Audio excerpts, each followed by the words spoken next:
that for at least a few minutes.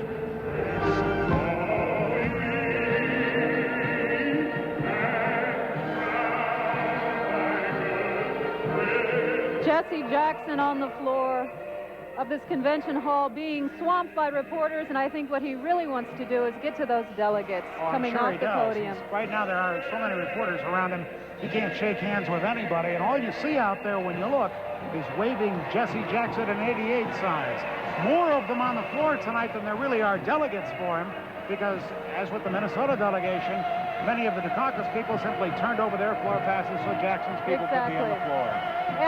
Alan Cox is on the floor within some delegation. Alan, what's it like down there? Well, Colleen, I'm in the Illinois delegation right now. Sat here for the entire speech, and it was quite an emotional scene. Jesse Jackson, if you can think back to the March primary, did not win the Illinois primary. He did not win favorite son designation from the state party, but you couldn't tell he wasn't a favorite son tonight. The delegates here were cheering, quite a bit of emotion for the Baptist preacher from Chicago. Many people responding as he called out. Senator Paul Simon sitting behind us, applauding at several points during the speech. If I can reach over here and speak with one of the delegation members. Well, I think I'm going to have to pause here because the benediction is coming up, but a very emotional moment in Illinois. Skip? All right, thank you, Alan. Well, the word emotional doesn't go nearly far enough to describe how the people in this convention hall felt tonight. The spell he cast, really, over those not only in this hall, but perhaps watching on television. And that's the real key, I think. If Jesse Jackson created... If your old household appliances seem to have a mind of their own, it's probably time to check out Best Buy's low prices on GE appliances. As the largest name-brand appliance dealer in the Midwest, we have the buying power to give you the full selection and low prices you want. Get a GE refrigerator for as low as $299.99, or a large capacity GE washer for as low as $269.99. Save on a new GE appliance at Best Buy. Our name says it all. In July, get this Green Thumb 60-foot hose and Suncast Sidewinder hose reel for just $7.99 each at participating True Value hardware stores and home centers. We're going to check in one more time with Skip Losher and Colleen Needles out in Hotlanta. Hotlanta it is, too, Don. Jackson's speech last night pretty much the centerpiece of activity at this convention thus far. But as we mentioned earlier, there was another impassioned plea. It came from the podium, but, well, it came from a Minnesota. And Skip, unlike Jackson's speech, it did not air in prime time, and it was not aired by the networks. But it, too, had a message, and Alan Cox is on the convention floor with that. Alan?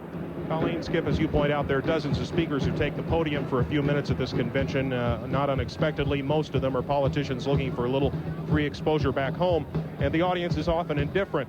But yesterday evening, the Minnesota delegation fell silent for a 3-minute talk by one of its own. Keith Gann is an alternate from Minnesota to this convention who has AIDS. In a speech asking for support of an AIDS treatment plank to the party platform, Gann refused to be called an AIDS victim. I cannot think of myself as a victim and survive.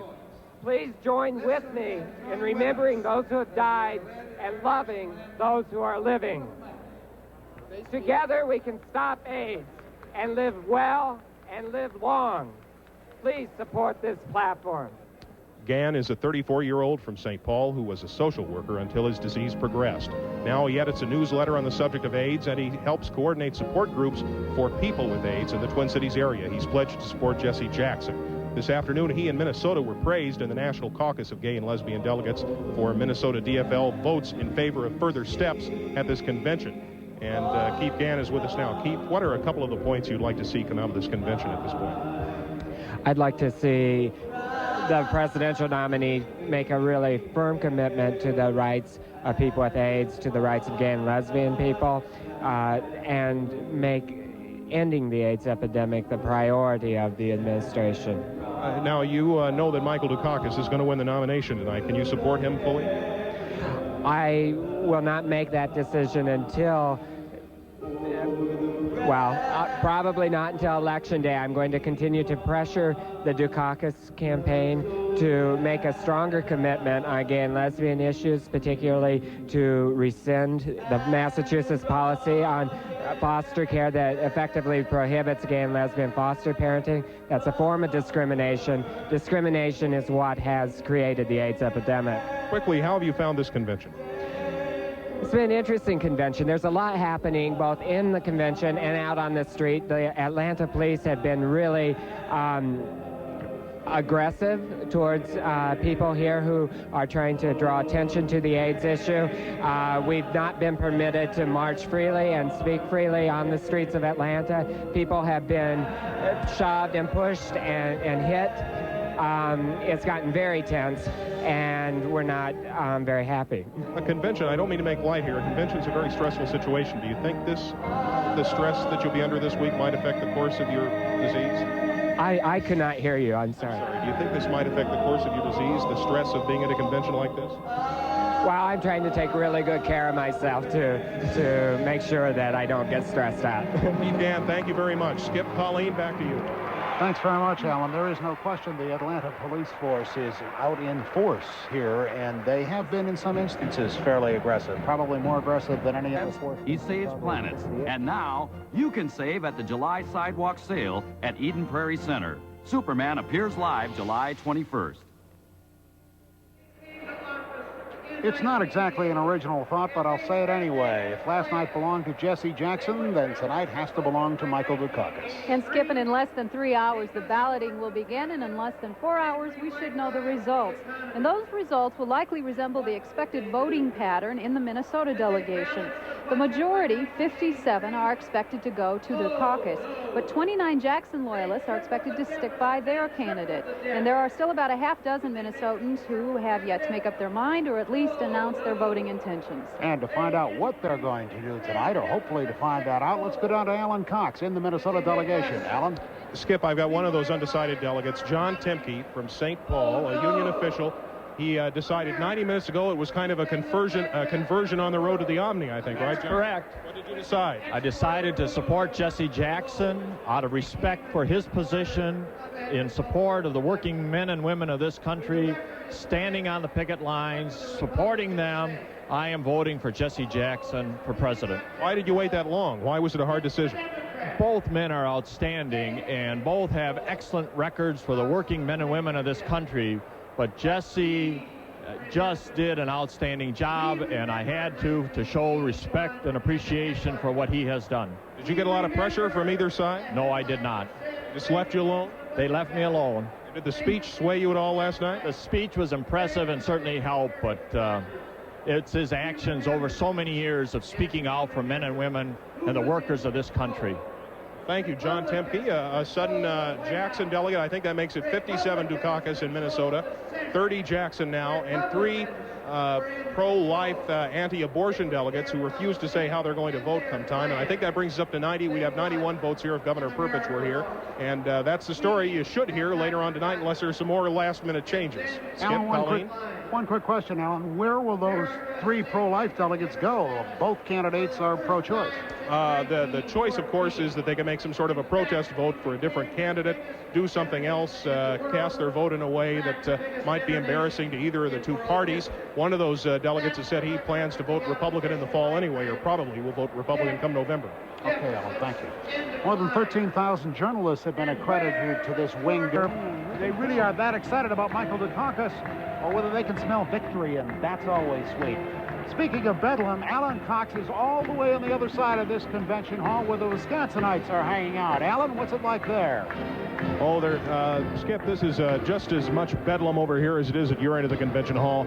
About a quarter of the Wisconsin delegates were supporting Jackson, 10% Al Gore, the rest Dukakis, but now just about all the red Jackson signs have come down in the Wisconsin delegation. A few of them are being waved, but they're being waved in time with the music, and some of the people waving them are chanting in favor of Michael Dukakis, the party's nominee. I'm going to move over here, and I know we have a difficult crowd. You probably won't be able to see us very well, but I'm going to try to get over here to talk to the talk to the chair of the Wisconsin delegation. A quick observation. I'm not an expert on the construction of the Omni, but we're standing up here on this tier, and as that final announcement was made, I thought I was standing on concrete, but it started to bounce something like rubber with the excitement that people are having. Ms. Albrecht, I'm Alan Cox with WCCO TV, Minneapolis, St. Paul. May I just ask you, most of the Jackson signs have come down now. Do you think the Wisconsin Democrats are going to be able to pull together? We absolutely will be able to pull together. We've already started that. We've had a great convention. Our state is small enough so that we know each other very well. We've worked together on many campaigns, so there's very good feelings among the Jackson people. We've worked very hard to try to make sure that happens. Wisconsin Democratic Chair Sue Ellen Albrecht, thank you for talking with us. Back to you, Colleen and Skip. Thank you, Alan. We're going to go back down now to Pat Kessler. Closing line, there's no question about it. And boy, if that isn't what friends are for, and if that isn't what they talked about and what Reverend Jackson talked about last night when he said the Democrats had to find the common ground, I don't know what is. Alan Cox is standing by outside on the convention hall. Last time we checked, he was somewhere near the Wisconsin delegation. Alan, are you still there? Colleen, I'm still here. You may have a little trouble seeing me for a minute or two here because of the crush of the crowds, the people swaying back and forth to the song by Dionne Warwick. I think that CBS News was in a station break when the Wisconsin delegation finally announced its delegate totals. But there was a little sidelight there, as I had mentioned before. About a quarter of the delegates voted for Jackson in the Wisconsin delegation, and the rest for Dukakis. There was one vote missing, and it turned out that Congressman Les Aspin from Wisconsin was locked out of the Omni, the convention center, when it was shut down at about, well, by now it's about 3 hours ago. The Atlanta fire marshal had said once you get up to 12,500 in that building, that's going to be it. And we reached that level pretty early tonight. As a matter of fact, earlier than last night. I think a lot of delegates were trying to get in early because of the hall being shut down last night. But the final strains of the song here, the Wisconsin delegation starting to head home, and we'll try to speak with some of them if time permits in the next few minutes. Colleen, Skip. All right, thank you, Alan. Well, it has been quite a night. For just $7.99 each at participating True Value hardware stores and home centers. Here in Atlanta, delegates and guests are streaming into the Omni Coliseum, getting ready for tonight's acceptance speech by Michael Dukakis. And for a lot of folks, Colleen, it will be their very first opportunity to hear Michael Dukakis speak at length, which is, of course, why it's such an important address for the presidential candidate. Let's go down to the convention floor now to Alan Cox. And Alan, a couple of questions. What should we look for tonight, and what does the Dukakis campaign hope to accomplish by tonight's place? Well, Skip, despite the lower television ratings these conventions have been getting, tonight's speech will give Dukakis his biggest audience yet. And the candidate has been working on the speech in longhand much of the time since last Saturday, ensconced in a suite atop the Hyatt Hotel. In a briefing a few hours ago, his press secretary, who served the same function 4 years ago for Walter Mondale, explained how Dukakis will tie together what delegates have heard the past 3 days. The themes that we've heard in the principal speeches of the convention, and combines them, in his own words, into a unified message for all Democrats. And of course that message will include some of the themes spoken by Jesse Jackson 2 nights ago. Let's find out what some of the Minnesota delegates who represent those various candidacies up to this point think of that. Rick Cardenas is a delegate from St. Paul. What would you like to hear in the speech tonight, Rick? Oh, I would so much like to hear that Dukakis would implement a nuclear freeze so we can pay for some of those programs that Jesse Jackson's been talking about. Thank you, Rick. Eleanor Coleman is an alternate from Burnsville who supported Jesse Jackson. Eleanor, what do you think should be in that speech tonight? Well, certainly I will be listening intently to see how he plans to include the entire concerns of the delegation here within the room here. I certainly want to hear what he plans to do about the farm issue. That's going to be of key importance to the people back home in Minnesota. And of course, what he's going to do about the Jackson platform, since there were some things he had problems with. Thank you, Eleanor. Margaret Anderson is a Dukakis delegate from St. Peter. Margaret, what do you think should be in that speech tonight to help the Minnesota DFL? I think Michael Dukakis should express his strong support of the platform, specifically education for all people, and also optimism about the future and about this campaign and the success of it. Margaret, thank you very much. Well, there you have it. A lot of ideas for a brief speech. We'll find out in 2.5 hours. Skip, Colleen. All right, thank you, Alan. Tonight's primetime speech. Alan Cox is down on the other side of the auditorium, I think close to the Wisconsin delegation if the crowd hasn't moved them. Alan, how are you down there? Skip, I think I'm near Wisconsin too, although the large inflated cow that was attached to the Wisconsin Standard I think is taken off into orbit. The standard and the flags have been shaken around so much here.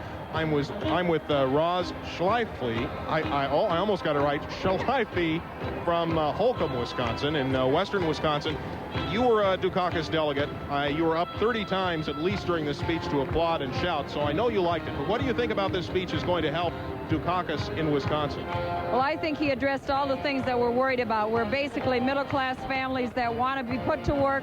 We have a strong work ethic in the Midwest, and I think he's going to be the person that's going to create the jobs, keep jobs in the United States, and that our children will have a success rate beyond all others in the rest of the world. You're a teacher. I certainly am. And I know you cheered loudest when he talked about a commitment to education.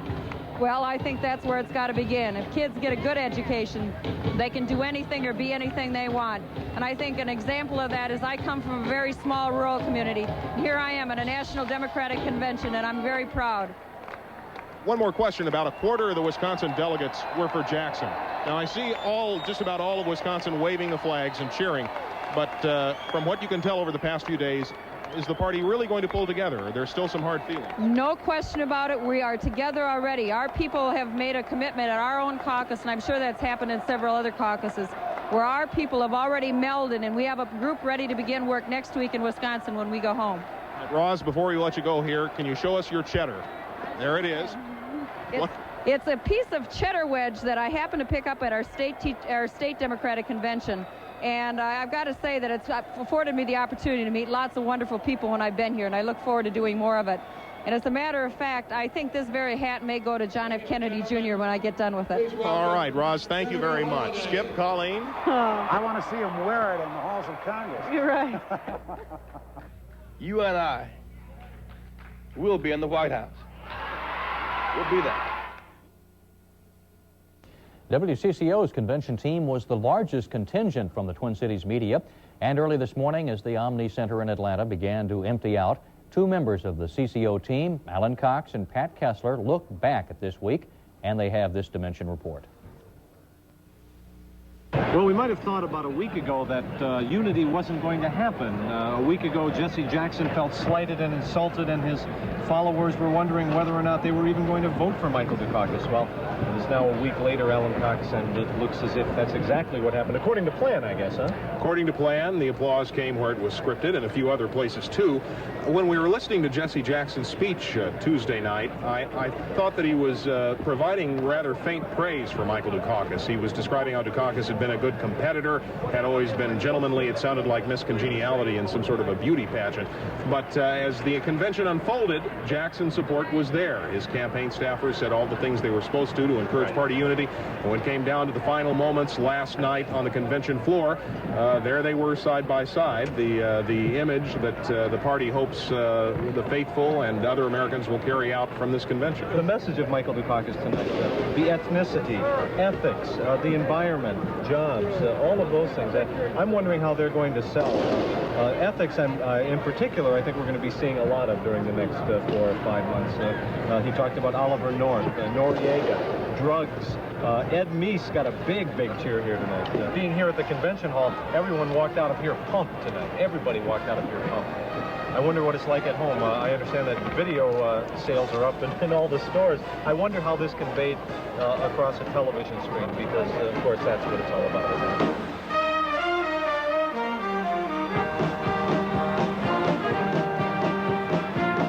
I found that to be one of the most poignant moments of the convention when Walter Mondale entered the convention hall unannounced, as a matter of fact, coming to WCCO for an interview, entered the hall unannounced and was mobbed by supporters, by cameras. He really appreciated that. He was nostalgic. We asked him how he felt about being here. He said he feels a little nostalgic. He wasn't asked to speak, and he felt a little bad about that. We asked Mrs. Mondale, And she said, oh, old Norwegians always feel nostalgic. I guess that's the way it is. But it was a real nice moment. One thing that struck me was how light-hearted the Minnesotans were, and I covered them in '84, and I know you covered them at the convention in 1980, and they seemed to have the weight of the world on their shoulders because they had a favorite son candidate, Walter Mondale, and they all had to worry about what their national image would be. And this time, I've never seen such a group of free spirits. We were watching this evening, and they were yelling to other state delegations. They were doing the wave. Hard to do with only 90 people, but there was one scene, unfortunately we didn't get on tape because it happened so quickly, but Senator Daniel Patrick Moynihan from New York walked by, and they jumped up and they said, "Hi, Senator Moynihan," and you've never seen such a look of disdain on a person's face. Any moment I expected them to start shouting, "Less filling tastes great," you know. They said that this would not be interesting because it was a coronation. This was going to happen according to script. It did, but it was interesting, and particularly the night that Michael Dukakis was endorsed. It was a moving night for a lot of people. It was scripted so well, Hollywood, and people on their feet crying, like they were with Jesse Jackson, but scripted a little bit better and went off without a hitch. But we'll see the same thing in New Orleans. Do you think so? I think so. I think so. The Republicans wrote the book in some ways about staging an effective convention, and we'll see in August.